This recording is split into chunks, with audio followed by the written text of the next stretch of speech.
We don't like change. As human beings, we push back against change. We've become comfortable with the way that we're living. We know how things happen. There's very few surprises in our lives, and in all honesty, that's really the way that we like it. However, if we're going to grow, if we're going to continue to develop, if we're going to have a successful career, we have to learn to embrace change. Perhaps a story will make this a little bit clearer. There was an oil drilling platform called Piper Alpha, and it was installed in the North Sea. And if you know anything about the North Sea, it's a cold, hostile environment. But that's where the oil is, and so that's where the oil platform had to be. Back in 1988, everything seemed like it was fine on the Piper Alpha platform. However, there was a pump that should have been placed into maintenance mode. And what happened was somehow, still don't know how it happened, it got turned on. But all the pipes that it connected to were still shut off. And what this meant is that that pipe sat there, pumping natural gas up from the bottom of the ocean and building up pressure in that pipe. The pipe was never designed to handle that kind of pressure.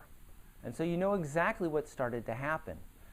Natural gas started to leak out of that pipe and go across the floor, seeking, as natural gas always does, a heat source. At 10 o'clock on July 7th, 1988, that natural gas found its spark, and an immense explosion blew the top off of the Piper Alpha drilling platform. Now, a man by the name of Mark Reed had come out to the platform that morning. Mark didn't actually work for the oil company that owned the platform. He worked for a drilling company. He was a contractor just out there for a day. Now, Mark had gone to bed, but when the first explosion occurred at 10 o'clock at night, he was thrown out of his bed. He raced to his door, opened the door, and there was a staircase that went down and up just outside of his room.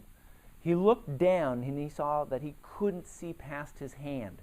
The passageway was so choked with a dark, inky black smoke. He looked up and realized that that was the only direction that he could go. So Mark went up, and in fact he went up to the helicopter pad.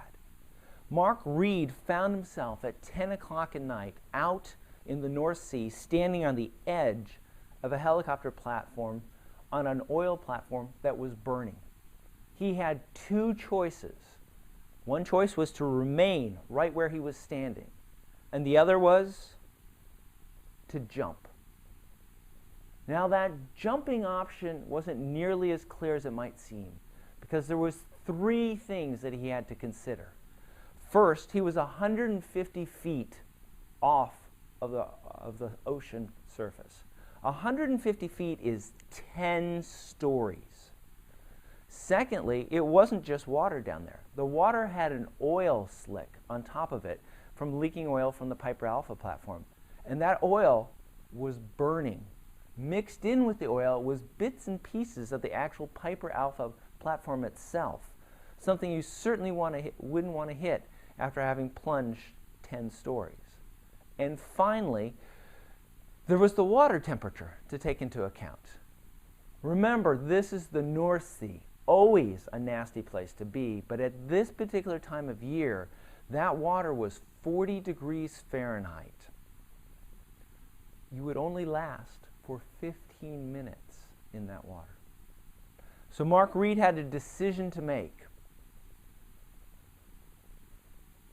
What he eventually decided to do was to jump. And when he jumped, he fell for 6 seconds. Now that doesn't sound like it's all that long of a time, but it is when you think about it in terms of 1 1,000, 2 1,000, 3 1,000, 4 1,000, 5 1,000, 6 1,000. And on the way down, because the whole platform was on fire, he burned. When he hit the water, he plunged deep into the water. He now had another choice that he had to make. Should he stay right there and hope that somebody would come and pick him up? Or should he try and swim out and away from the platform in the hopes of finding some sort of rescue craft? Remember, he only had 15 minutes to live once he hit the water. In Mark Reed's position, he swam out, and he was one of the lucky few. He encountered the only rescue boat that happened to be there.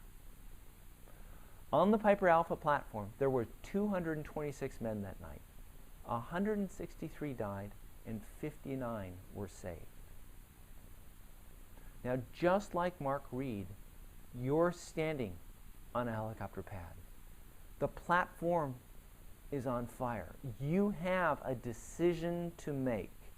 Are you going to stand where you're at and hope for the best? Or are you going to embrace change and all the risks that come along with it and jump? The decision is yours.